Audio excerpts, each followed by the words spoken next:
Imagine, just for a second, stepping into Leonardo da Vinci's studio back in Florence. Oh, yeah. You can almost smell the linseed oil, right? And his workbench.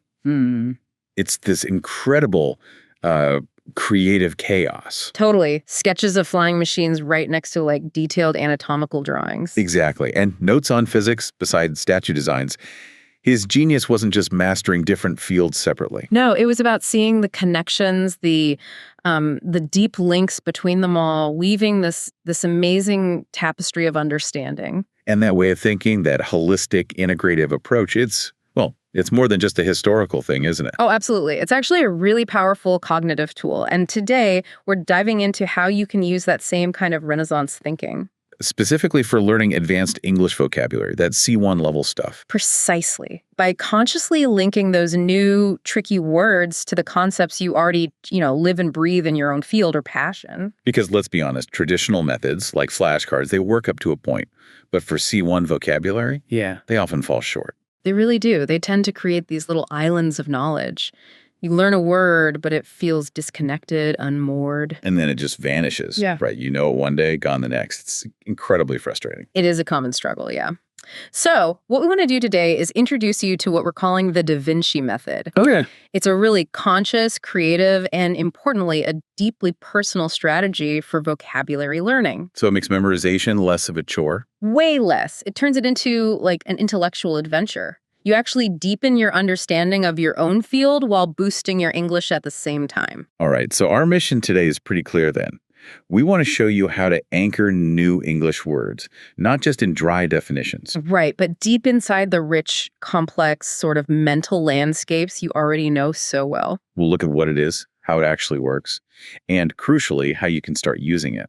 Okay, so at its heart, the Da Vinci method is really about the deliberate practice, the conscious effort of linking new English words to the ideas, the principles, the jargon, even within your own area of expertise, or maybe a deep personal interest, like a hobby. So you're building bridges from the unknown word to the known world. Exactly that. Building bridges between the unfamiliar word and the solid ground of your professional or personal reality.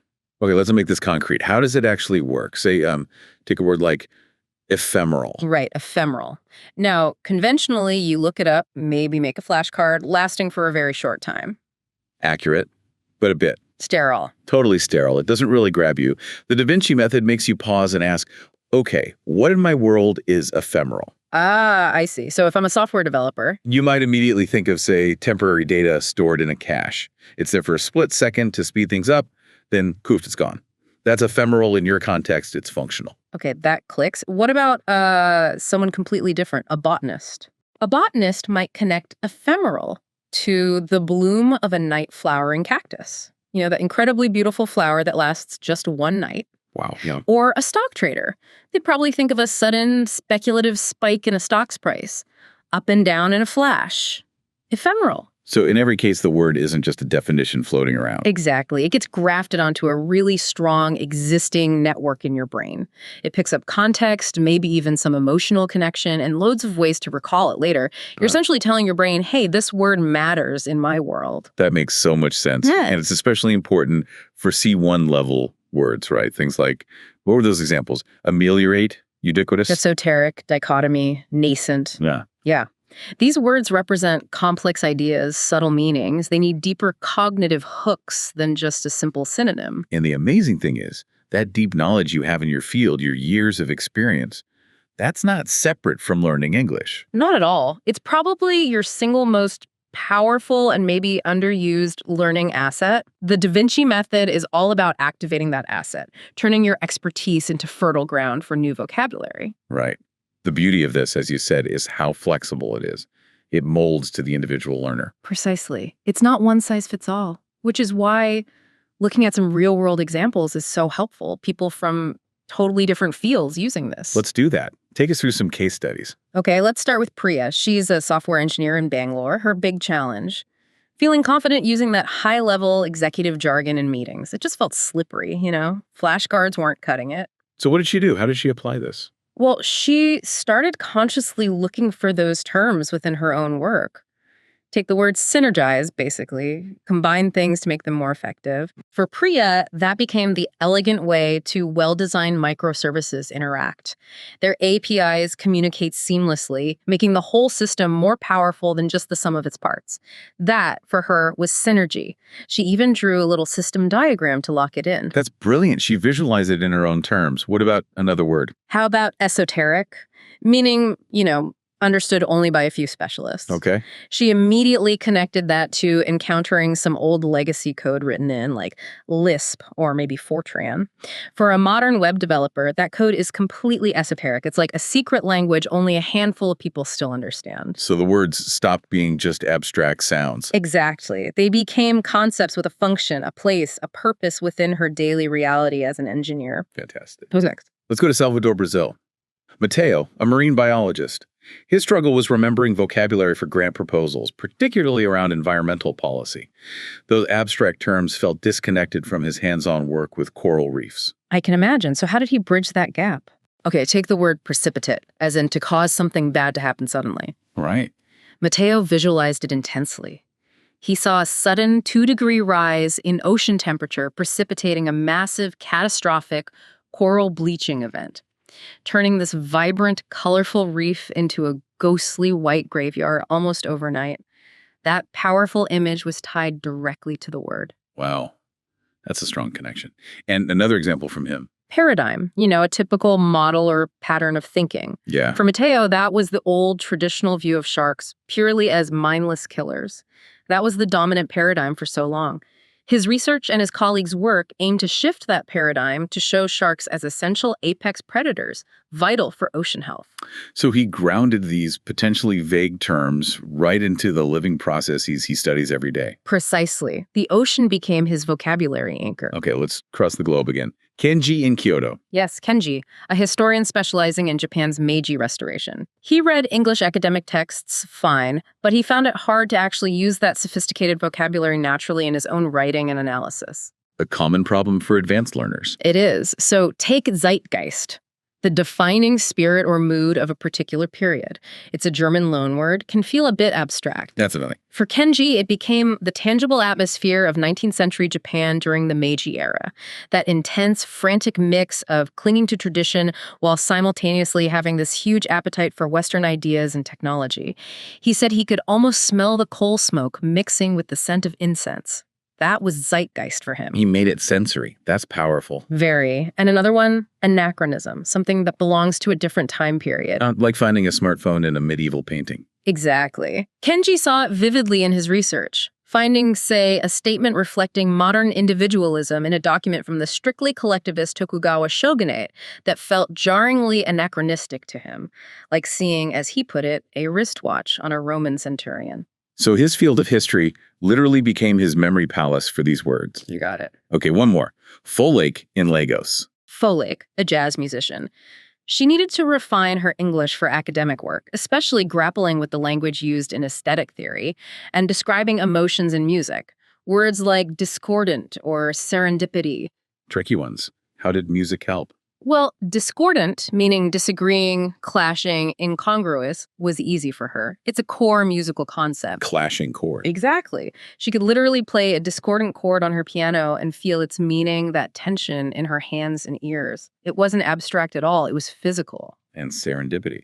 That lovely word for happy accidents. For Folake, that was the absolute soul of jazz improvisation, discovering a beautiful, unplanned melody line during a solo that's spontaneous magic. That is serendipity in music, a happy accident born out of skill and openness. So she translated the English words into her first language. In a way, the language of music. Perfectly put. Sound, rhythm, harmony. Those were her connection points. Those stories really, really illustrate the power of this. It's making me think about my own field now. Okay, let's pivot. How can you, listening right now, actually build your own Da Vinci toolkit? What are the practical steps? Right, let's get practical. First and foremost, you need a connection journal. Okay, a dedicated notebook or a digital file. Either works, whatever you prefer. On one side, you put the new word, its definition, maybe the sentence you found it in, but the key is the other side, or the next section, your Da Vinci connection. This is where the magic happens. This is it. You actively ask yourself, what is this like in my world? And then you write it down. Describe your analogies, sketch a diagram, draw a little flow chart, write a short paragraph explaining the link. Yeah. The physical act of articulating that connection is huge for memory. Actually writing or drawing it out, not just thinking it. Yes, that act of creation really helps embed it. Makes sense. What else? Visual tools. Absolutely. Mind mapping across disciplines is fantastic for this. Put your target word, let's say ubiquitous, in the center. Yeah. Branch out with the definition, synonyms, maybe some common collocations, but then create a big main branch labeled My Field Connections. Ah, okay. So for ubiquitous. If you're in public health, maybe you link it to the seasonal flu virus. It feels like it's everywhere certain times of year. If you're in IT, ubiquitous is Wi-Fi signals in any modern city. Got it. So the mind map visually reinforces how that word fits into your specific area. Exactly. It shows the word's relevance to you and helps you see its different facets. I also find looking up word origins helps sometimes. Does that fit in? Definitely. That's our third tool. Etymological deep dives. The history of a word, its roots, can be an amazing bridge. How so? Well, take exculpate, meaning to show someone isn't guilty. An attorney looking this up might find its Latin root is culpa, meaning blame or fault. Which immediately connects to culpable or culpability. Bingo. Suddenly, exculpate isn't isolated. It's part of a whole family of legal concepts you already understand. It just clicks into place. Use online etymology dictionaries. They're great resources. Okay, journal, mind map, word roots, anything else? One more, and it's really powerful for consolidating the learning. The teach it to a colleague simulation. So, pretending to explain it. Yes. Once you've found your connection, imagine explaining that new English word to a colleague, someone in your field who doesn't know it. But here's the key. You can only use analogies and examples from your shared profession. Oh, that's a good constraint. It really forces you to clarify your analogy, like explaining contingency. You know how in our financial models we build in factors for unforeseen market shifts? That's a contingency. Or this backup server we planned for, that's a contingency for potential system failure. So teaching it, even simulated teaching, makes it stick in your own mind. It really solidifies that new neural pathway. It forces you to process it deeply. Okay, this all sounds great, but is it just, a fancier way of repeating the word? Or is there something more fundamental happening in the brain? Oh, it's much, much deeper than simple repetition. This method is actually grounded in some solid cognitive science. First off, there's schema theory. Schemas, like mental frameworks. Exactly. Our brains organize knowledge into these complex, interconnected frameworks or schemas.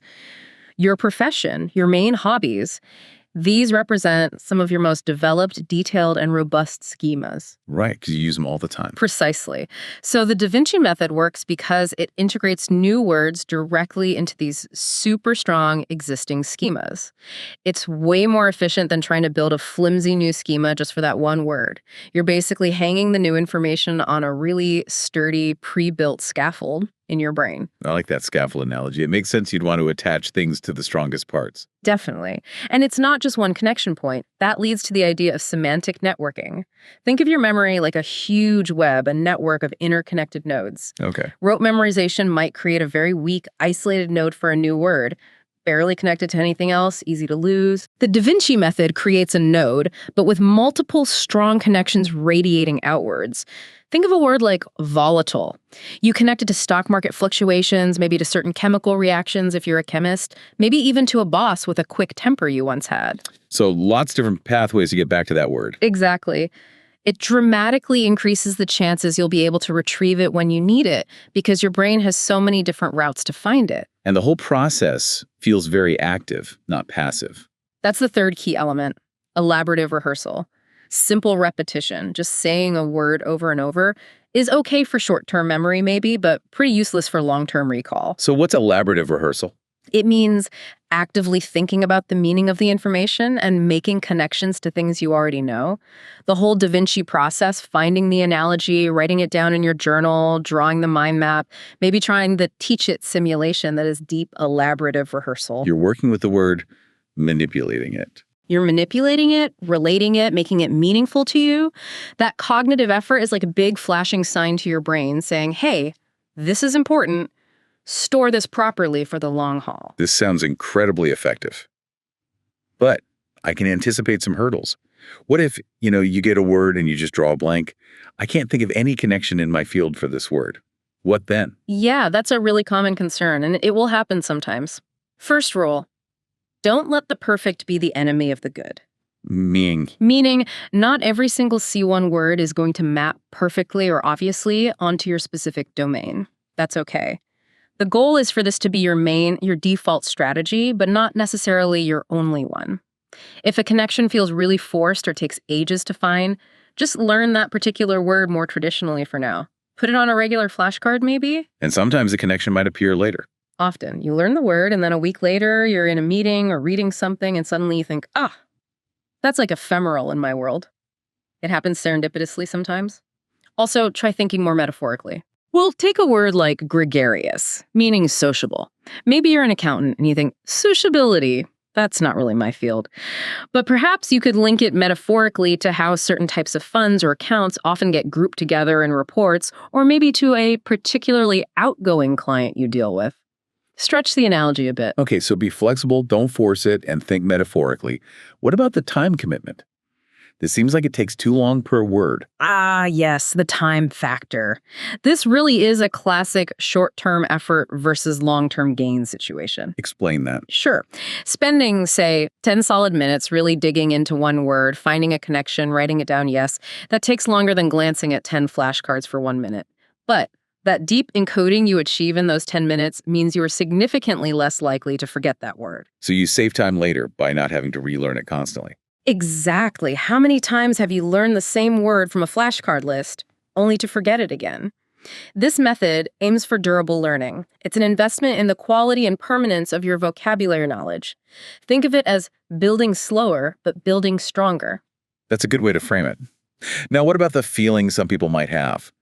My field isn't creative enough for this. My job is just spreadsheets and procedures. Oh, that's such a common misconception. Honestly, I hear it a lot, but it's almost always unfounded. Why? Because every field, no matter how technical or seemingly dry, is built on complex systems, underlying principles, specialized terminology, patterns, exceptions, all of which are fertile ground for analogies. Even spreadsheets. Absolutely. Spreadsheets involve logic, structure, data flow, identifying anomalies, projecting trends, all concepts you can link words to.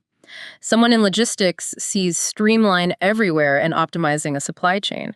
An actuary lives and breathes the concept of mitigate through risk reduction strategies. So it's about recognizing the inherent language and concepts within your own expertise. Precisely. Your expertise is already a complex language system. You just need to become a conscious translator between that system and English vocabulary.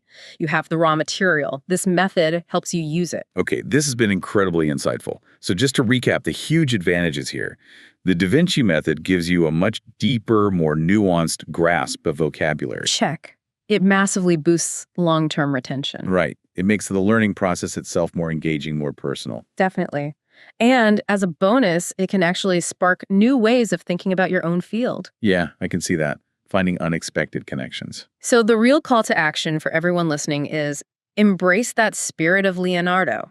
Seriously, look at your own expertise, your job, your passion, not as something separate from your English studies, but as your single greatest superpower for learning vocabulary. So grab a notebook, start that connection journal today. Yes. Pick one new word you encountered this week and ask yourself, where do I see this principle, this idea in my world? Challenge yourself to build that bridge. Because ultimately, by building these connections, these bridges between what you already know and love and these new English words, you're doing more than just learning a language. Much more. You're becoming a more holistic, a more curious, a more integrated thinker. You're tapping into that Renaissance spirit. So the final thought to leave you with is this. What unexpected connections, what surprising bridges will you discover waiting in your world today?